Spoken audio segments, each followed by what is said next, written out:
Ladies and gentlemen, the Newton Nomadic Theater presents Story Slam.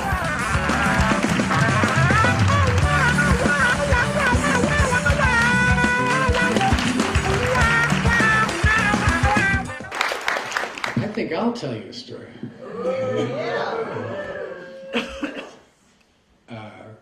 Girlfriends don't matter.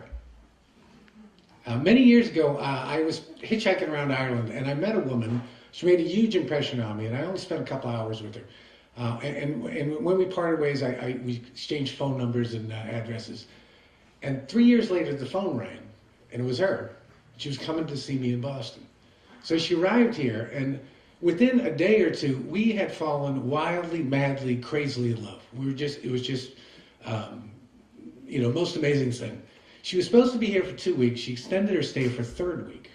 At the end of the third week, she flew back to Belfast, and I quit my job. I lined up some freelance work, and I moved to Northern Ireland. Now, my family and my friends thought I was out of my mind. This was like the late 80s. Northern Ireland was a war zone. The IRA were blowing up buildings everywhere. The streets were filled with British soldiers and machine guns, and checkpoints. It was an armed camp. Excuse me. And, but I wouldn't be dissuaded. I met the woman I love, and that was it. So off I went and moved to Ireland. And I was living there about 9 months with her, and we decided to go to Greece on vacation. We got these cheap tickets. And a few days before we went, I lost my passport. So there's panic. I can't go without the passport. So I go to the consulate in Belfast, the U.S. consulate, and they were great. They jumped through hoops.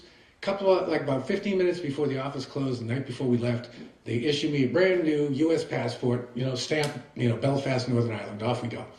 So we go to Greece, we spend the week, we're coming home, we're flying from Athens to London, then the short hop over to Belfast.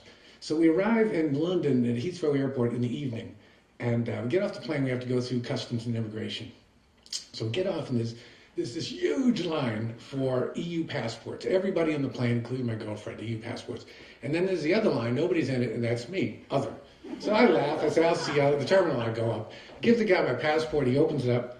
As soon as his eyes set on Belfast, Northern Ireland, alarm bells goes off. He picks up the phone, he says something. A minute later, a guy comes, come with me. They walk me down a corridor, down another corridor, down some stairs, open a door, wait here. They put me in, I'm in this small windowless room, a table and 2 chairs, and I wait. And it seems like forever. It's probably like 3-4 minutes, but I'm like, I don't know what's going on. All of a sudden, the door opens up. This guy comes in, no introduction, just comes in, sits down, and starts rapid fire, asking me questions. What are you doing in England? I'm just passing through. Where are you going? Northern Ireland, Belfast. Well, what are you doing there? I said, well, I'm just there to be with my girlfriend. How long have you been there? 9 months. How are you supporting yourself? And I said, well, I'm doing some work for a company in Boston. Where's their office in Belfast? Well, they don't have an office in Belfast. Well, then why did they send you here? No, they didn't send me here. I'm here to be with my girlfriend. And this, so I don't understand. And so it starts going in circles.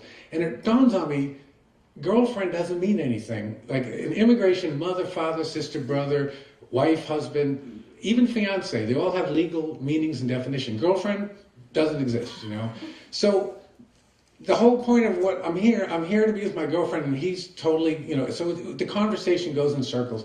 They keep me there over an hour, grilling me the whole time, and it's very exhausting. At the end of an hour, he goes out. A couple minutes later, another guy comes in. This guy has a clipboard. He starts in again, same thing, and he's even more, and he starts asking me, who do I know in London? I don't know anybody in London. Are you sure? How many times have you been in London? So it's going on, and I'm starting to feel guilty. I don't know what this, so after 5-10 minutes, I say, I kind of interrupt and I say, excuse me, my girlfriend's out in the terminal. She has no idea where I am. She'll be looking for me. Can you at least send a message saying I'm being held here? And the guy, I'll never forget this. The guy sort of just suddenly changes tone and gives me this sort of canned speech. And he says, you are not a citizen of the United Kingdom. You are applying for entry into this country. You must answer all of our questions to our satisfaction, or we will bar you entry, and we will not tell you why. Until you set as such time as you answer all those questions, you're being held incommunicado. I said, damn, next question, please. So on it goes. And it goes on and on. A little while later, it keeps coming back to who do I know in London? Nobody. All of a sudden, he pulls out the clipboard.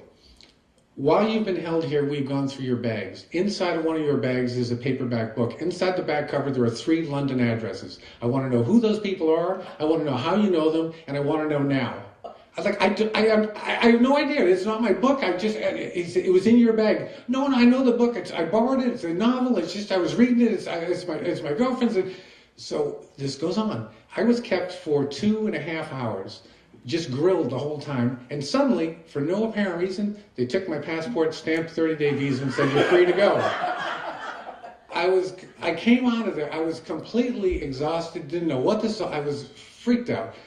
I come out through the swinging doors into the terminal, and there's my girlfriend waiting. I was never so happy to see anybody in my life. And she had been freaking out for the last hour and a half. I had disappeared. She had been all over the airport looking for me. She had gone to immigration thinking maybe I had got held up and they wouldn't confirm or deny anything because that's what they do.